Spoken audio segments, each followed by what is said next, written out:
여러분 안녕하십니까? 조르첸 훈 기세란입니다.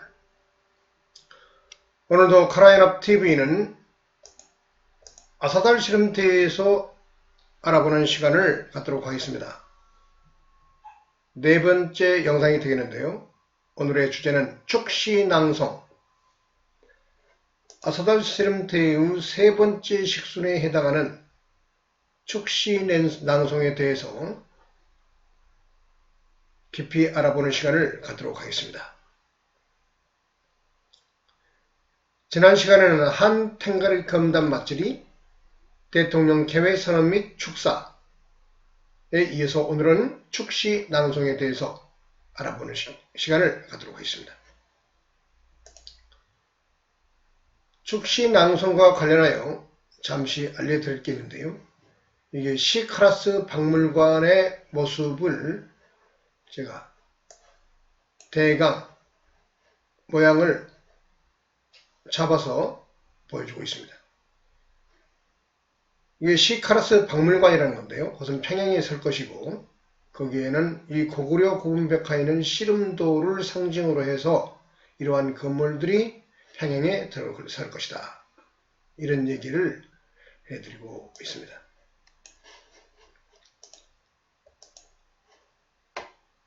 아사달 씨름대의 핵심적 상징인 시카라스에서 바로 이 시가 가장 중요한 얘기의 주제가 되겠습니다. 시카라스의 시. 여기 보면은 말씀엔 변에 절사자, 이 절사자가 들어간다는 것은 우리가 일반적으로 영어로 poet에 해당하는 시는 원시 종합예술로부터 인류 문화의 서곡을 알렸던 중요한 핵심적 테마였어요. 주제였다. 따라서 여기에 원시 종합예술, 인류가 태초에 문명과 문화를 만들어 갈 때 이 종교성을 가지고 출발했음을 알고 있습니다. 알 수가 있는 것입니다. 그래서 시카라스를 만들어서 이 시의 재전을 통해서 시가 갖고 있는 인류 문화의 최고의 상징성 안에 인간의 문화적 갈등과 사상적 충돌, 그런 것들을 포용과 관용으로서 담아내겠다. 이런 의미를 가지고 있는 것입니다. 그래서 시 낭송 시간에 관련된 내용 이전에 이 시카라스라는 무대장치, 이 상징물이 있다는 것을 먼저 소개하고 얘기를 전개하겠습니다. 여기 보면 시카라스인데요. 여기 보면 아랫부분에 이 천이 있는데, 이 천은 여기 이 청동 장식으로 사면을 장식하고 그 아래에 연등 형식으로 이 시를 써서 이 구조물 시카라스를 만든다. 이런 얘기를 예전에도 해드렸습니다. 참고로 시카라스의 그 휘장으로 걸리는 사면의 그 그림이 바로 이것인데요. 이것은 윤영성 평강지구에서 BC 2세기 시대에 쓰다가 땅에 묻혀있던 걸 발굴된 청동 토템 장식입니다. 즉 이 토템들인 것이죠. 새, 곰, 호랑이, 곰, 그 다음에 여기 늑대가 있습니다. 단군 신화의 얘기에 나오는 모든 토템들이 다 등장하고 있고, 거기에 더하여 이게 투르크족의 상징인 늑대 토템도 등장하고 있음을 우리는 알 수 있습니다. 이 BC 2세기의 유물인 청동 장식의 이 토템을 시카라스에서 갖다 씀으로써 한국인의 본래적 자기의 뿌리를 확인하는 중요한 행사의 상징으로 쓰겠다. 이런 얘기가 되겠습니다. 그래서 시카라스에서 시의 의미를 좀 살펴보면 다음과 같습니다. 시는 종교와 사상 그리고 인간과 관계라고 되어 있는데요. 시카라스가 보입니다. 원래 시까마귀로 되어 있는데 마지막 완성된 이름은 시카라스가 되겠습니다. 시까마귀가 카라스입니다. 시카라스는 기본적인 사고는 어떤 사고를 갖고 있느냐? 무하며 공하고 공 비어있다 이 말이죠. 그 다음에 허하다.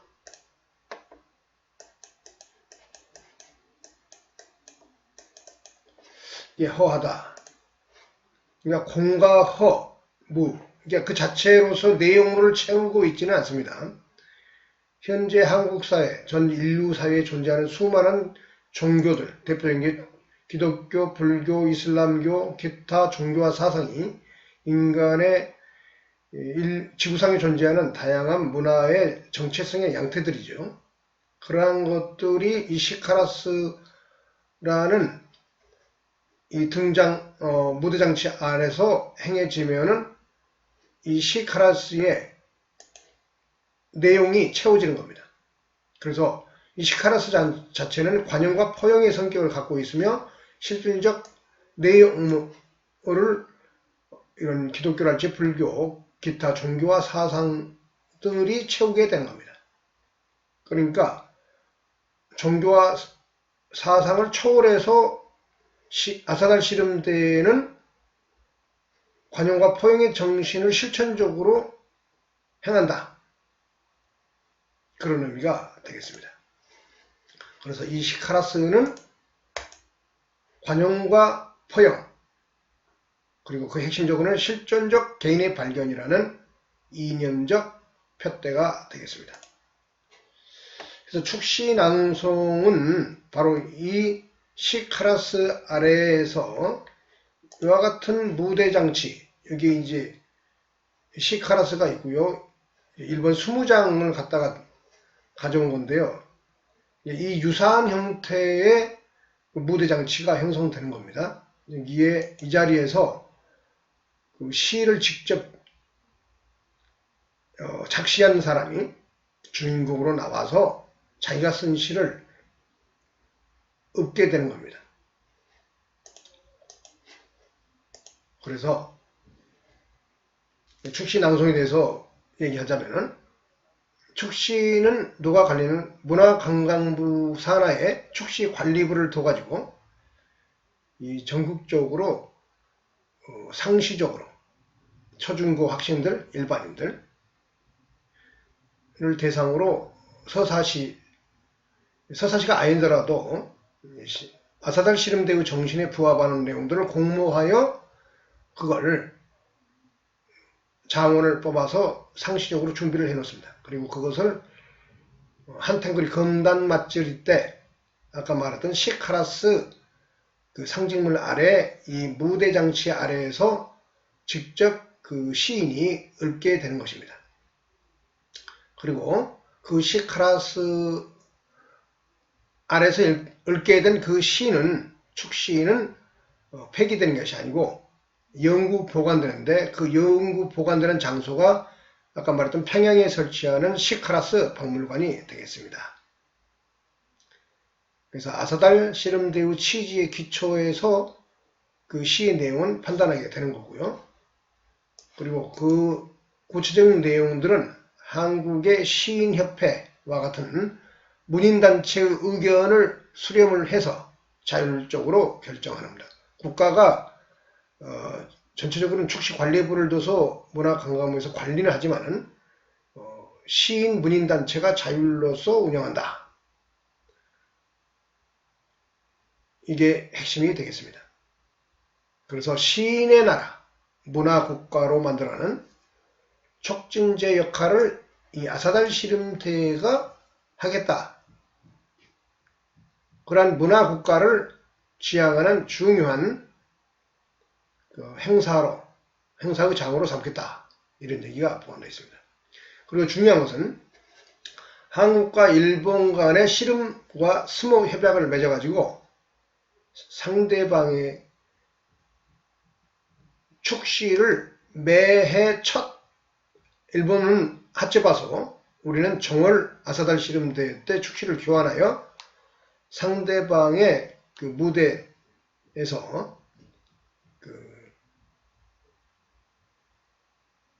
낭독하는 시간을 갖도록 하는 것입니다. 즉 한일 간의 외교적인 그런 프로토콜이 성사돼 가지고 진행되어야 한다. 이런 얘기를 하고 싶고요. 예를 들면 이게 제가 시나리오상으로 작업해본 그 내용들을 보여주는 건데요. 씨름판 위에서 그 씨름을 하기 전에 축시 낭송 시간을 갖게 되는 것입니다. 여기 보면은 그 시나리오상에서 잠시 해설위원이 이런 말을 하는데요.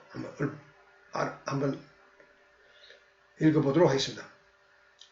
다음으로 시낭송 시간이 이어질 겁니다. 축시나 서사시 계통의 시를 낭송하는 행사인데요. 박진 시인이 내 이름이 박진인가 봐요. 박진 시인이 직접 나와서 낭송한다고 합니다. 아사달 씨름 대회는 1년에 6회, 즉 2개월에 한 번씩 열릴 것인데요. 일본 20대와 동시에 열기로 일본과 협약했습니다. 그리고 새해 첫 해 대회는 일본에서는 핫집와서 우리는 정월 아사달 씨름 대회 때 서로 간에 시를 주고받아서 주르첸과 일본 정부 간에 축하시를 상호 교환하여 낭송하는 것을 정례화했다고 합니다. 아마 내년부터는 그리 될 겁니다. 오늘은 아사달 씨름대회 첫날이기 때문에 우리 자체적으로 아사달 씨름대회의 그 시를 축시로서 사용하여 박진이라는 분이 나와서 시를 낭송한다고 합니다. 이게 시나리오상의 김달수 위원이 하는 말입니다. 그래서 실제 무대에 시카라스 아래에 아사달 씨름대의 씨름장 위에서 여기에서 그 시인이 직접 나서서 시를 읊게 되는 것입니다. 예를 들면 이 얘기 나오는 박진이라는 시인이 나와서 읊게 되는 그 시를 시나리오상에서 제가 직접 한번 낭독해 보도록 하겠습니다. 박진 시인의 시입니다. 잠깐만. 시 제목 카라여 영원하라. 조르친 훈 캐서리한 시음. 제1절. 원시와 야만의 말발굽 소리 들려오네. 초원의 영혼이 깨어나네. 백두의 대가리를 스치고 카라의 용오름 타고 넘어 후지 아타마를 애무했네. 바닷가 언저리에 성 쌓은지 언 반만년. 개척과 무용의 흔적 골골이 넘치누나. 바야흐로 무르익도다. 바다를 메우고 맺고 카라성 곧세울 때가 자유평화 기치 아래 우리는 하나. 불멸의 시카라스요. 구보 살피소서. 길이길이 이어지리 카라의 영혼. 제2절. 둥글고 시뻘건 앤님 머나먼 남바다에 가득할째 영오름 같은 소용돌이 비님을 몰아오신다네. 오곡백과 풍성한 낙원의 들판이여 그 이름 빛나도다 카라의 깃발. 카미가제 시련 딛고 우리는 굳세지네. 무궁토록 간지가세 카라의 기상. 자유평화 기치 아래 우리는 하나. 불멸의 삼적어요 영원하여라. 길이길이 이어지리 카라의 영혼. 이상이 박진이라는 시인이 직접 쓴 카라의 영혼하라는 시를 낭송한 그런 시나리오를 제가 보여드렸습니다. 바로 시 낭송 시간에는 이런 식으로 시 작자가 직접 나와서 읊고 거기에서 쓴 시는 평양에 있는 시카라스 박물관에 영구 보존한다. 이런 얘기입니다. 시나리오상에서 이제 시인이 시를 읽고 퇴장하니까 이게 이제 석가치 아나운서 김달수 해설위원 이렇게 대화를 잠시 볼까요? 석가치 아나운서 이렇게 말합니다. 정말 열기가 대단합니다. 정말로 카라연합과 주루첸의 결기가 솟구쳐 오르는 순간입니다. 놀랍습니다. 말 그대로 장쾌합니다. 그렇지 않습니까? 김달수 해설가님? 예, 정말 대단합니다. 근데 아까 설명하다 만 것이 있는데요. 저 시 낭송에 쓰일 시는 상시적으로 국민 공모를 실시해 장원을 뽑아서 시 작가에게 직접 나와서 읊을 영광을 주고 포상하며 아사달 시름 박물관에 연구 보존한다고 합니다. 이미 법령으로 국회를 통과한 상태라고 합니다. 설가시 아나운서 박물관까지 생깁니까? 그거 궁금한데요. 김달수 해설위원 말씀하시죠. 내용 그대로고요. 그 위의 사면에 걸친 휘장은 곰과 호랑이, 독수리가 안고 있는 5000년 전 동판의 작품이고요. 자, 이 내용은 계속되는 시나리오는 시간이 없으니까 하여튼 이런 식으로 아사달 씨름대의 시낭송이 씨름장 정중앙에서 펼쳐지고 거기에 바라보고 있는 아나운서들은 이런 대화를 아마 나눌 것이다. 이런 얘기를 제가 말씀드리고 있는 겁니다. 즉 아사달 씨름대의 그 시낭송 시간은 이렇게 세 번째 시간에 진행 순서의 식순으로 정해져 있다. 이런 얘기를 하겠습니다. 다시 한번 강조하지만 거기서 쓰인 시는 시카라스 박물관, 평양이라고 써있죠. 평양에 건립된 박물관에 영구히 보관된다. 이런 얘기입니다. 그래서 이 내용을 한국의 씨름협회 관계자들 그리고 국회의원, 대통령, 기업인들이 좀 보고 국가적 역량과 에너지를 투입해서 아사달 씨름 대회가 실질적으로 이루어졌으면 하는 바람이 있습니다. 이상으로 오늘은 아사달 씨름 대회의 세 번째 식순 축시 낭송에 대해서 알아봤습니다. 시청해 주셔서 대단히 감사합니다. 지금까지 조르첸 헌 개설하였습니다. 감사합니다.